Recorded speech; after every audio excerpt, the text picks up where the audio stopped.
Hello, my people. Welcome to another episode of Comparative Geopolitics. As you all know, recently the United States of America bombed terrorist hideouts in northern Nigeria. Following the bombing, there is a particular Islamic cleric whose name I have decided not to mention. He came out criticizing the United States of America, urging the United States of America that instead of bombing the terrorists, the US should provide education for these terrorists.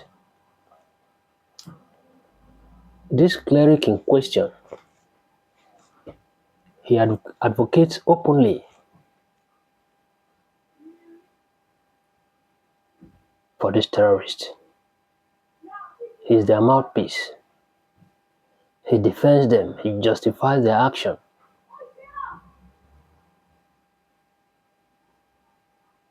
Why am I making this video? I'm making this video just to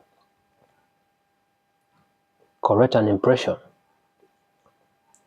and to tell this cleric that the United States of America doesn't owe education to terrorists in Nigeria.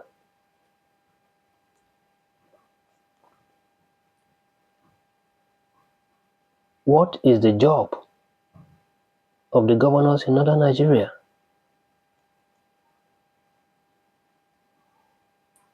It is their duty, their responsibility to ensure that children have education in northern Nigeria. But instead of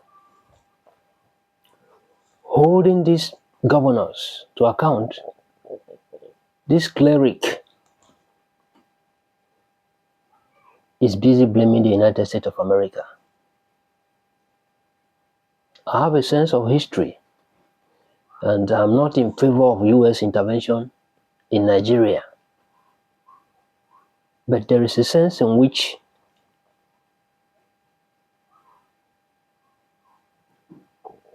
someone tells this man the truth. That instead of blaming the United States of America, he should look inward. Why are children in northern Nigeria out of school? Whose job is it to provide education for these children?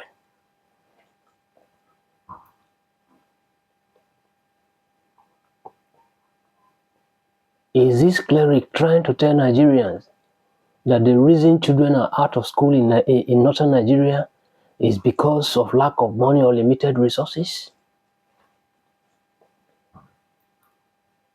The broad focus of my video tonight is that I'm going to be making comparison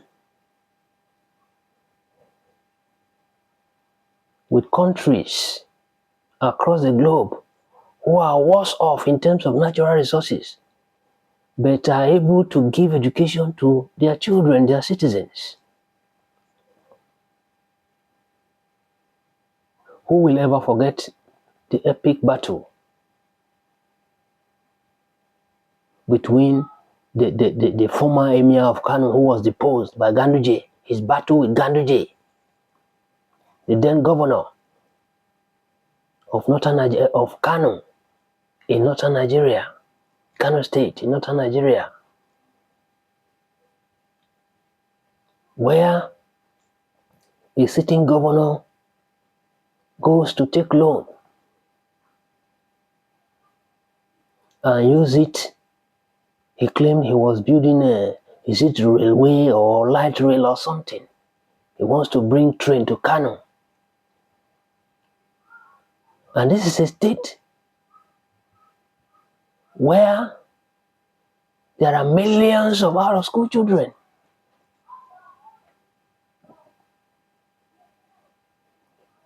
How is the construction of blue light rail or something? How does that become a priority when you have so many children out of school?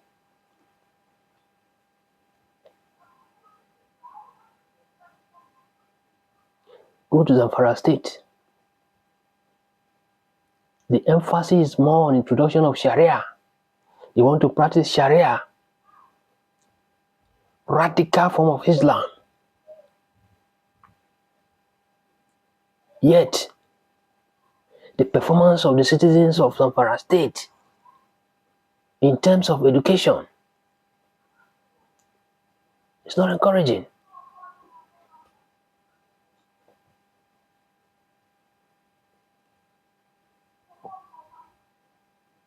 There are many other examples. So if the children in the north have no education, it's not because the United States of America have refused to give them education. It's the failure of the governors in northern Nigeria. And this sheikh, this Muslim cleric, has never come out to openly speak against governors who are setting the wrong priorities in northern Nigeria.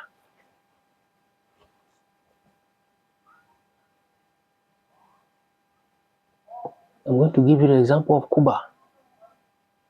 Cuba is a country that was sanctioned by the United States of America for so long, over 70 years now.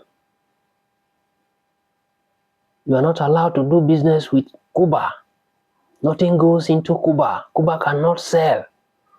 They can't buy, except from a few countries that the United States of America cannot control. Countries like China and Russia.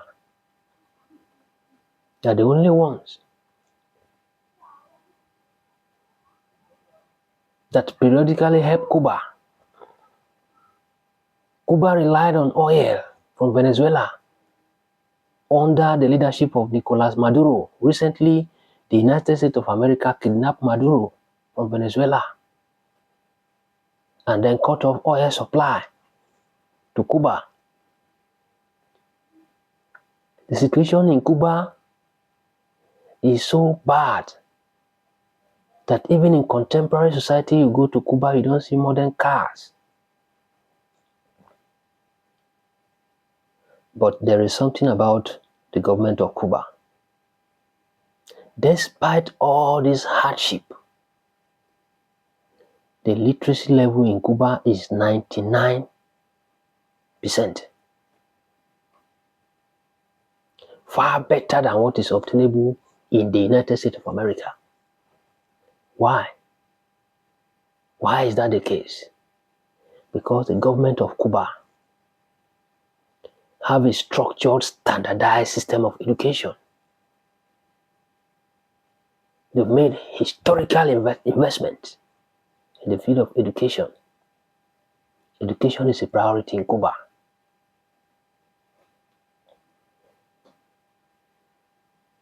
I've met a few of them. And I can tell you that it's very difficult to see a Cuban who have no sense of history. It is difficult to see a Cuban who lacks the ability to engage in critical thinking. You can't deceive Cuban. They are very smart people. So contrast that with Nigeria, especially northern Nigeria, where the governors receive allocation from the federal government. They've got natural resources in their respective state. They have gold in Zamfara. But the literacy level in Zamfara State today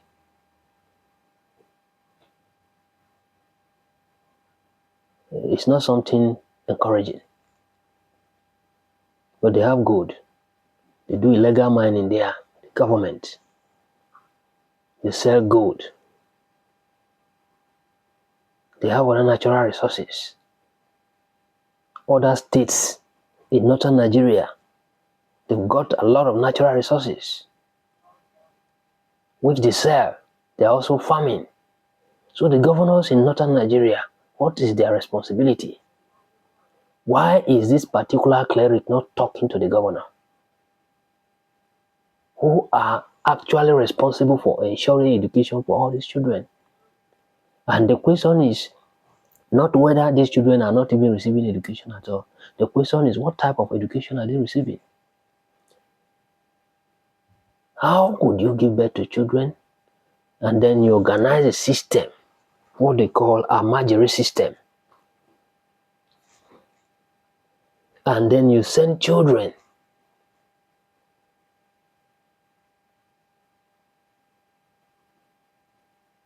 to one imam or one malam who doesn't feed them properly? You call them scholars. In the daytime, they're on the street begging for food.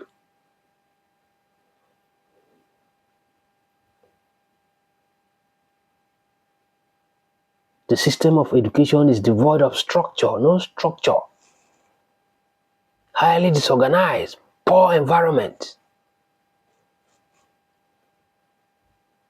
And the people who support this system, who advocate for this system, they will never allow their children to go to such schools. If you go to Cuba with limited resources, a heavily sanctioned country, they don't call it sanction in Cuba, they call it blockade, economic blockade, that the United States of America blockaded them. The situation is so bad in Cuba that even if you have cancer, not even aspirin could be sold to Cuba by any foreign country.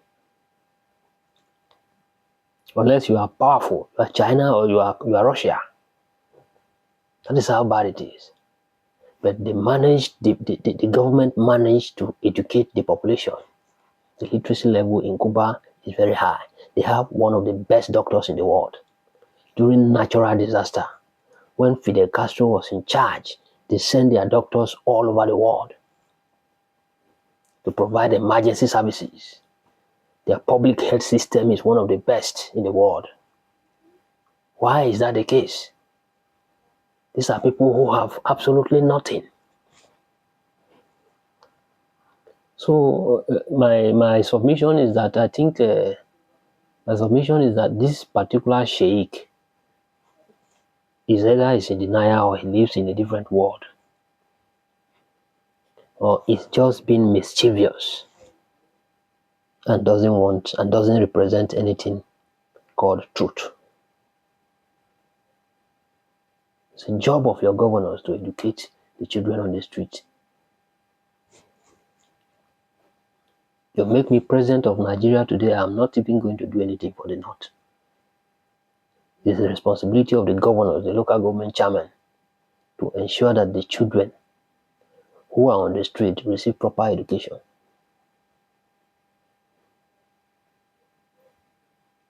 Stop blaming people.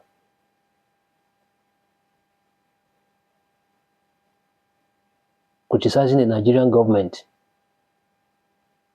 for bringing the United States of America in is also wrong, if you ask me. You cannot be talking about the effect of a particular event without taking into account the cause. One of the hallmark of educated people is that they learn to do cause and effect analysis. If you're talking about effect, what is causing the effect? If America is coming to Nigeria to intervene because there are terrorists, according to them, who are the terrorists? Who are the people who decided to take up weapons and be killing people? Whose actions is the United States of America using as a leverage for coming to Nigeria to intervene? It's your kinsmen, your kins and kindred. They are the one perpetrating terrorism, committing genocide. They are the one bringing the United States of America to Nigeria. Because without terrorism, the US has no reason to come to Nigeria and say they are coming to intervene. So you must learn to do cause and effect analysis. That is how to be smart. That is how to be intelligent.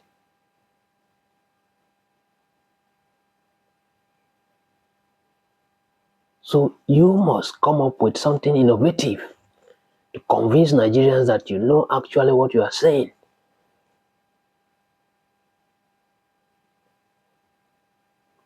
Go to Uzbekistan.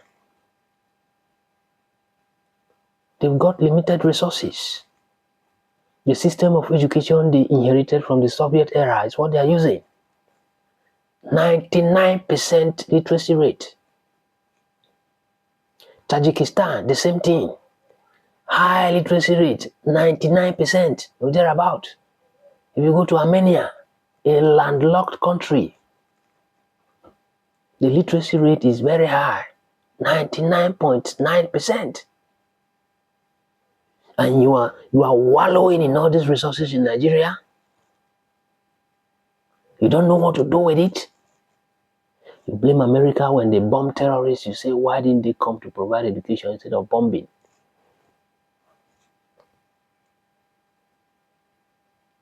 So you must look inward. That's my advice to you.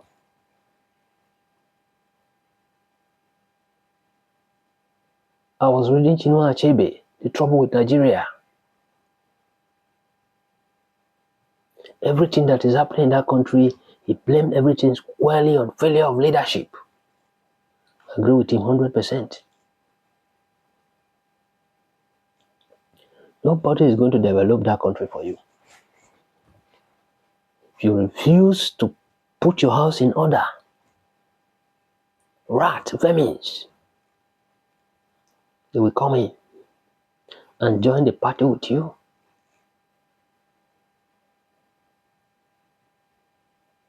So, Mr. Sheikh, please come home, because you don't live in Nigeria. You live in a different world. That is why you're blaming the United States of America for bombing terrorists. You blame the government for bringing America, but you forget to talk about those whose actions justify US intervention in the country. If Nigeria was peaceful, why would the United States of America come in? Who were the people who accepted weapons from external sponsors, as you love to call it, that the United States of America is sponsoring terrorists behind closed doors, and they are coming in the open to say that they are bringing intervention solution? The question is, those who accepted this weapon from these external sponsors, if they didn't accept the weapon, would those external sponsors come in to say they want to intervene?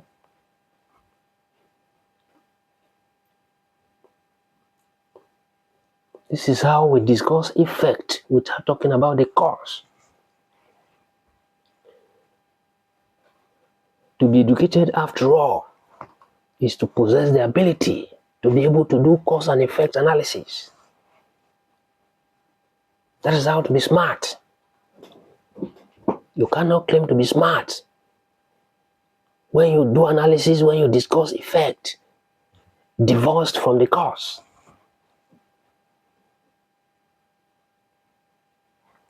The former emir of Kano, I think he was reinstated recently, Sanusi, he warned you.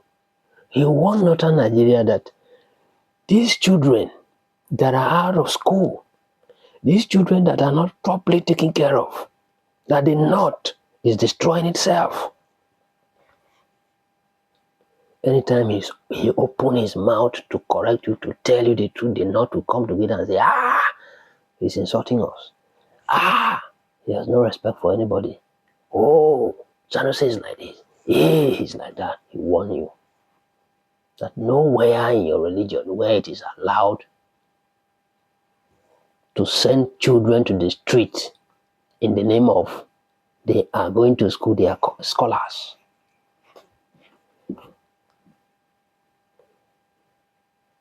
The allocation the governors in northern Nigeria are receiving from the federal government, what are they using it for? Why can't they send children to school? A whole state in Nigeria, you don't have a functioning dialysis unit. So that if someone suffered heart failure or kidney failure, the individual could not go to any hospital to have waste product filtered out of his system or her system. Is that the fault of the United States of America?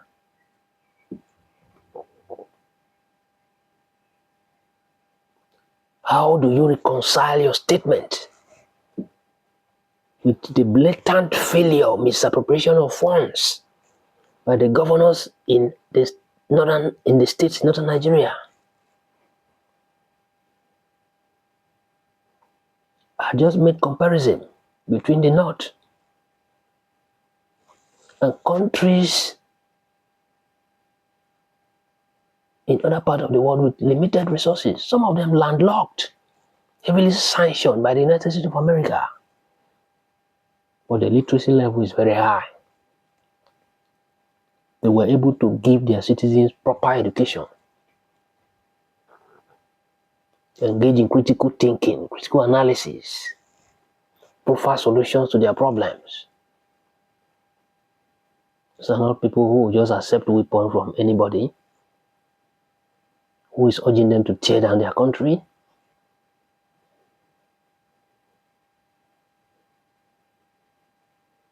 So my message to you is that you need to identify the root cause of this problem and place the blame squarely on the cause of the problem in northern Nigeria. Even the Igbos, you love to blame the Igbos.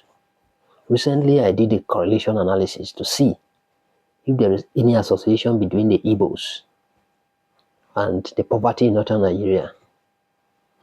I didn't find any result. There is no positive result because the Igbos are not the governors in northern Nigeria. They don't influence government policies. Yet you love to blame them for everything that is happening in the north.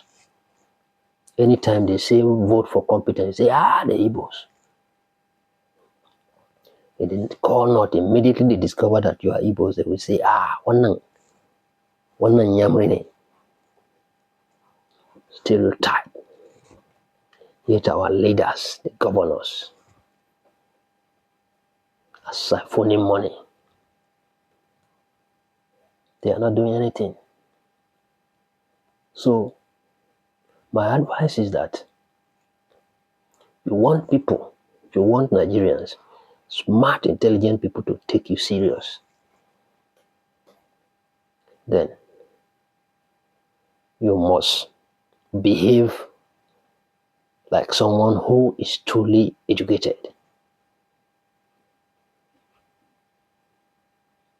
And then come up with something innovative so that people will take you serious and know that you know what you're saying.